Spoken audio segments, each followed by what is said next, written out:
possible.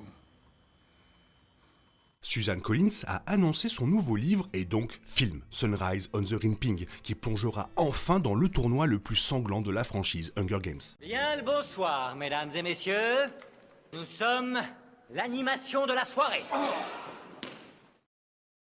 Cela n'est sans doute pas révélateur puisque les Hunger Games présentés dans les livres de Collins voient des enfants âgés de 12 à 17 ans s'entretuer brutalement jusqu'à ce qu'il n'en reste qu'un seul debout. Cependant, le décor teasé de Sunrise on the Ramping indique que le prochain livre suivra les événements des 50e Hunger Games, dont les romans précédents de Collins ont révélé avoir changé toutes les règles. Sunrise on the Ramping est le deuxième préquel de Collins à sa trilogie The Hunger Games, avec la balade du serpent et de l'oiseau chanteur sortie en 2020. L'auteur a déclaré que le nouveau roman reprendrait 40 ans après la fin du préquel de Coriolanus Snow et commencerait le matin de la moisson du district 12. Elle a ensuite expliqué que l'histoire était inspirée du travail du philosophe écossais David Hume et de l'idée de soumission implicite. C'est certainement intriguant, d'autant plus qu'il semble que Sunrise on the Ramping explorera cela à travers davantage d'effusions de sang. Bien que l'annonce du grand roman Hunger Games de Collins ne mentionne pas Haymitch par son nom, le fait que l'histoire se déroule 40 ans après la balade du serpent et de l'oiseau chanteur suffit à confirmer que la moisson sera pour les 50e Hunger Games, là où Haymitch, Abernathy, a participé. C'est très excitant puisque les fans de Hunger Games ont demandé un préquel sur Haymitch depuis que l'embrasement a donné un aperçu de ces jeux. Le mentor de Katniss était un alcoolique présentant des symptômes de traumatisme et il n'a jamais été question que cela soit le résultat de ces jeux. Haymitch parlait rarement de son expérience dans l'arène, mais pendant qu'il se préparait pour les 3e jeux de l'expiation, Katniss et Peeta regardaient des enregistrements de sa moisson et de son tournoi, espérant que cela les aiderait à comprendre leur propre expiation. Ce qu'ils ont vu a révélé beaucoup de choses sur le caractère de Haymitch, ainsi que sur la cruauté du Capitole.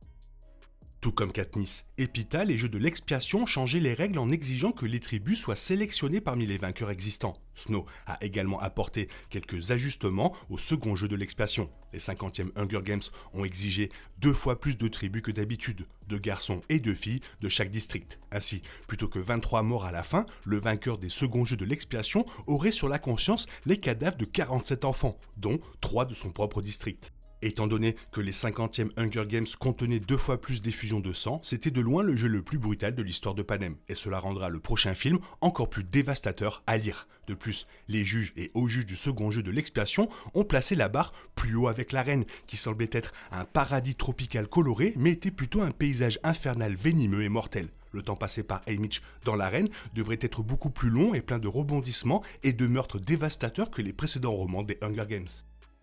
Un préquel présentant les jeux de Haymitch a été fortement demandé, mais ce n'était pas la seule idée marquant des fans. Des livres suivants, Finnick, Max ou Johanna, ont également été réclamés ces dernières années. Cependant, les choix de Collins dans les préquels indiquent jusqu'à présent que cela ne pourrait tout simplement pas se produire. Tous les livres Hunger Games existants de l'auteur présentent des jeux remportés par les tribus du district 12. Les Hunger Games ont vu Katniss et Peeta remporter la victoire, la balade du serpent et de l'oiseau chanteur a exploré les jeux de Lucy Gray, et maintenant Sunrise on the Ramping couvrira le dernier d'entre eux, Haymitch.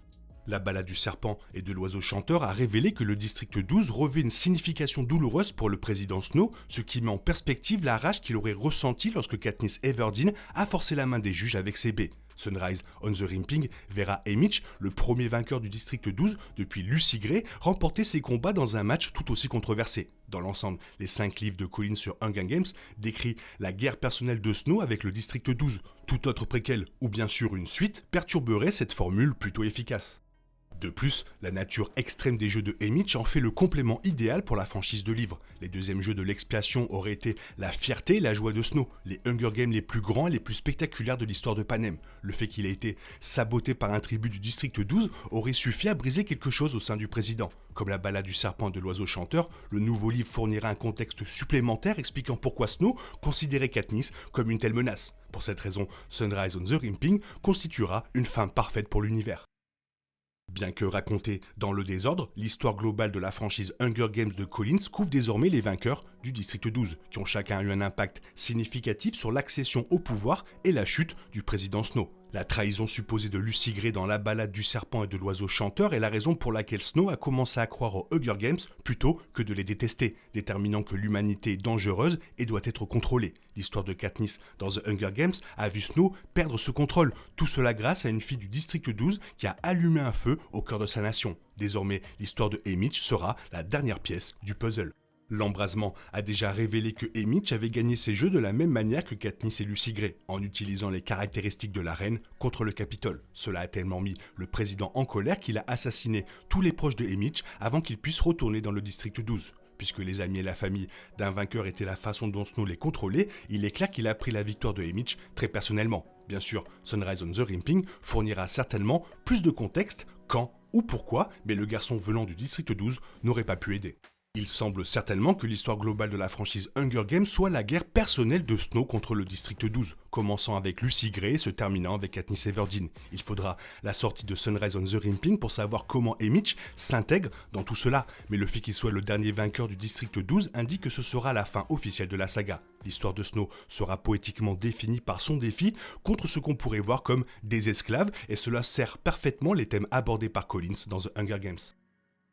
Collins est une écrivaine délicieusement stéréotypée, chacun de ses livres Hunger Games suivant un rythme familier. Le dénominateur commun de ces histoires est désormais le président Snow et le district 12, mais avec l'histoire de Haymitch maintenant racontée, il n'y a nulle part où la mener ou aller. Bien entendu, d'autres histoires très demandées pourraient éventuellement être transformées en livre ou en film à l'avenir. L'histoire complète de Finnick serait certainement intéressante, et il y a beaucoup de choses que nous ignorons sur le district 13. Cependant, en plongeant dans l'un de ces concepts, Collins perturberait le poétisme de ce qu'elle a établi.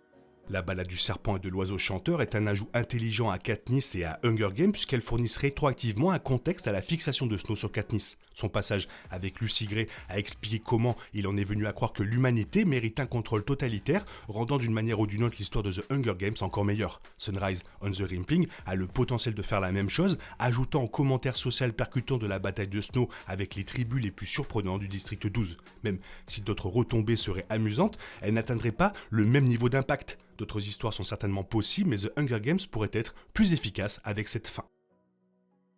La seule chose qu'on peut dire, c'est que Suzanne Collins nous a fait une masterclass. Tout simplement, c'est beau ce qu'elle a fait, bon c'est dans le désordre, mais c'est une masterclass. Toi qu'est-ce que tu en penses? Fais-moi part de ton avis dans la zone commentaire, sinon il est temps pour toi de reprendre le cours normal de ta vie. On se retrouve bientôt pour une nouvelle vidéo. Bisous bisous, bye bye.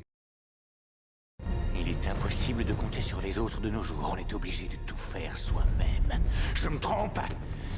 Rien de grave, j'avais tout prévu. Où va le monde, je vous le demande.